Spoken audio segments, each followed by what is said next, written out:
কলকাতা মাঠের প্রাক্তন ফুটবলার দীপেন্দু বিশ্বাস ফিরলেন তৃণমূলে। রবিবার 22শে ফেব্রুয়ারি বসিরহাটের প্রান্তিক ফুটবল মাঠ সংলগ্ন তৃণমূলের কেন্দ্রীয় পার্টি অফিসে বসিরহাটের তৃণমূল নেতাদের উপস্থিতিতে তৃণমূলে যোগ দিলেন দীপেন্দু বিশ্বাস। এদিন দীপেন্দু বিশ্বাস, পার্থসারথী বোস, আব্দুল কাদের সর্দার সহ বেশ কয়েকজন বিজেপি ও কংগ্রেস ছেড়ে তৃণমূলে যোগ দেন। প্রসঙ্গত, বসিরহাটের তৃণমূলের প্রাক্তন বিধায়ক দীপেন্দু বিশ্বাস গত বিধানসভা ভোট অর্থাৎ 2021-এর আগে দল ছেড়ে বিজেপিতে যোগ দিয়েছিলেন। বিজেপিতে কয়েকটি কর্মসূচিতে দেখা গেলেও পরবর্তীকালে তেমনভাবে বসিরহাটের বিজেপির রাজনীতিতে তাকে দেখা যায়নি। পরবর্তীকালে তৃণমূলের বিভিন্ন অনুষ্ঠানে রাজ্যের বিভিন্ন জায়গায় তাকে দেখা গেলেও সরাসরি তিনি তৃণমূলে যোগ দেননি। বিধানসভা ভোটের আগে প্রাক্তন ফুটবলার তথা বসিরহাটের প্রাক্তন বিধায়কের তৃণমূলে ফেরায় শুরু হয়েছে রাজনৈতিক জল্পনা। এ যেন অনেকটা ঘরের ছেড়ে ঘরে ফিরলেন। তো এই রকম একটা বিষয়। দীপেন্দু বিশ্বাস, যিনি আগে তৃণমূলেরই সদস্য ছিলেন, তৃণমূলের বিধায়ক ছিলেন, তাই ঘরের ছেলের ঘরে ফেরাই এই ছবি প্রমাণ করছে।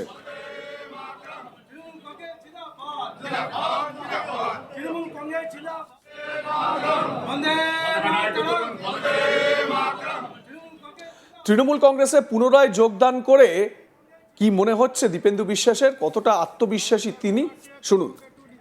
আমরা বিজেপিতে একদিনের জন্য গেছিলাম, সেদিন অভিমানে ভুল হয়েছিল, কিন্তু এখন আমাদের জেলা সভাপতি লিটনদা, আমাদের কোঅর্ডিনেটর বাদলদা, এনাদের নেতৃত্বে আবার আমাদের রাজ্যের মাননীয় মুখ্যমন্ত্রী মমতা বন্দ্যোপাধ্যায় এবং আমাদের সর্বভারতীয় সাধারণ সম্পাদক অভিষেক বন্দ্যোপাধ্যায়ের নেতৃত্বে আমি আবার একইভাবে কাজ করতে চাই।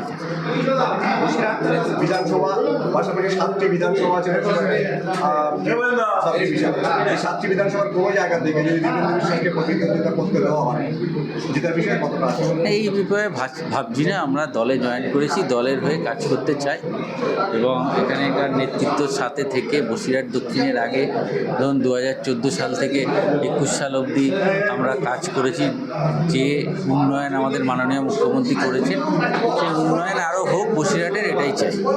বিধানসভা ভোটের আগে দীপেন্দু বিশ্বাস সহ বেশ কিছু রাজনৈতিক ব্যক্তিত্ব যারা অন্য দলে ছিলেন তারা তৃণমূলে যোগ দিলেন, সেটা কি তাৎপর্য?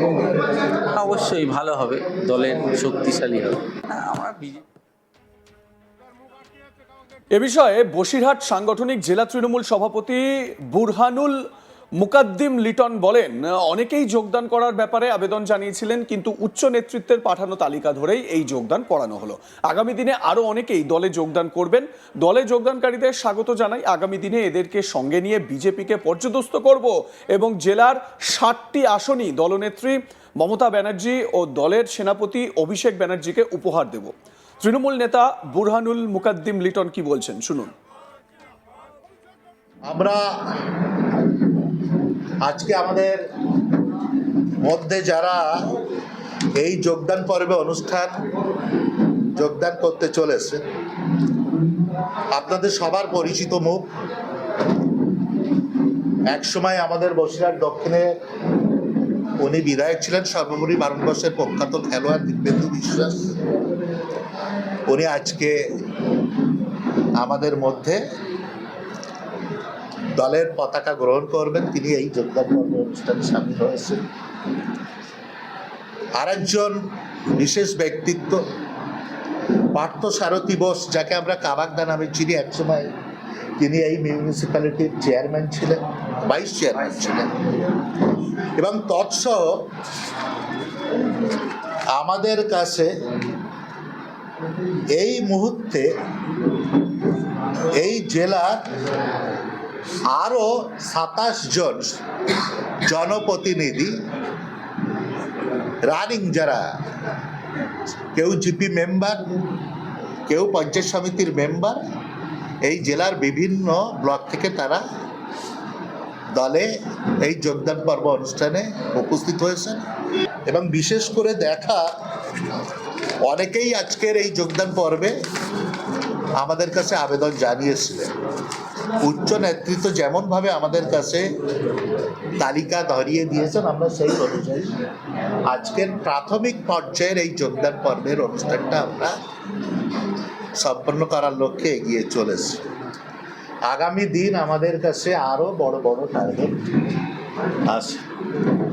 যারা আজকের এই অনুষ্ঠানে আমাদের দলের উপরে ভরসা করে, মমতা বন্দ্যোপাধ্যায়ের নীতি আদর্শের উপরে ভরসা করে, সর্বোপরি আমাদের দলের সাধারণ সম্পাদক, যুব সমাজের আইকন সাংসদ অভিষেক বন্দ্যোপাধ্যায়ের উপরে ভরসা করে আমাদের দলে এসেছেন, আমরা দলের তরফ থেকে তাদেরকে স্বাগতভাবে গ্রহণ করলাম। আগামী দিন আমরা সবাই এক জায়গাতেই আসি। এদেরকে সামনে রেখে, এদের অভিজ্ঞতা এবং এদের জনপ্রিয়তাকে সামনে রেখে আমরা বসিরহাট জেলাতে, সমগ্র বিধানসভাতে ভারতীয় জনতা পার্টিকে পর্যদস্ত করব এবং মমতা বন্দ্যোপাধ্যায়ের হাতে, অভিষেক বন্দ্যোপাধ্যায়ের নির্দেশ মোতাবেক এই জেলার ৬৭টি আসনে আমরা নিরঙ্কুশভাবে জয়লাভ করবো। এইটুকু বলে দলের তরফ থেকে সবাইকে আরেকবার আন্তরিক অভিনন্দন, শুভেচ্ছা, ভালোবাসা জানিয়ে আমার ছোট্ট কথা শেষ করলাম। এরপরে আমাদের দলের চেয়ারম্যান সরোজদা ছোট্ট করে ২-৪ কথা বলবেন। পরবর্তী পর্যায়ে আমরা দিব্যেন্দু, কাবাগদা, আমাদের সপ্তর্ষি আছে, এদের কাছ থেকে ২-১ কথা শুনে নেব। সর্বোপরি এই জেলার কোঅর্ডিনেটর হিসাবে বাদলদা এখানে আছে, বসিরহাট দক্ষিণ স্পেশালি বাদলদা নজর রাখছেন। দীপেন্দু বিশ্বাস তিনি আবার দলে ফিরলেন, অর্থাৎ তৃণমূল কংগ্রেসে আবার ফিরলেন। ভোটের আগে তৃণমূল কংগ্রেসের এভাবে দলে ফেরা, মানে তৃণমূল কংগ্রেসে আবার ফিরে আসা দীপেন্দু বিশ্বাসের খুব ইঙ্গিতবহ। তার কারণ ভোটে টিকিট পাওয়ার একটি বিষয়ও কিন্তু রয়েছে। আর অন্যদিকে বিধানসভায় যে সংসদীয় রীতিনীতি, সেই রীতিনীতিতে কাজ করে দীপেন্দু বিশ্বাস অভিজ্ঞ, তো কিছু সেই অভিজ্ঞতাও তার কাজে লাগতে পারে। তাই দীপেন্দু বিশ্বাসকে কি আবার টিকিট দেওয়া হতে পারে? দীপেন্দু বিশ্বাসের সঙ্গে কি সেই রকমই কথা হয়ে গিয়েছে, ফাইনাল কথা হয়ে গিয়েছে? যদিও দীপেন্দু বিশ্বাসের তৃণমূল কংগ্রেসে ফেরা, এটা স্বাভাবিকভাবে কিন্তু বলা যেতে পারে একটা বড় চমক তৃণমূল কংগ্রেসের তরফ থেকে অবশ্যই। যদিও বিজেপিতে সেইভাবে তিনি কিন্তু অ্যাক্টিভ ছিলেন না, বিজেপির যে কর্মসূচি, সেই কর্মসূচিতে তিনি উপস্থিত থাকতেন না। উপরন্তু তৃণমূল কংগ্রেসের বিভিন্ন কর্মসূচি, বিভিন্ন জায়গায় তিনি থাকতেন, তাকে দেখা যেত এবং তিনি মানে এটা সময়ের অপেক্ষা যে দীপেন্দু বিশ্বাস আবার কবে তৃণমূলে ফিরছেন, এই নিয়ে জোর আলোচনাও শুরু হয়েছিল। সেই মতো ভোটের ঠিক আগে ভাগে দীপেন্দু বিশ্বাস প্রাক্তন ফুটবলার এবং কলকাতা ময়দানে যথেষ্ট নাম করা একজন ফুটবলার, সেই দীপেন্দু বিশ্বাস তিনি তৃণমূল কংগ্রেসে আবারও আসলেন।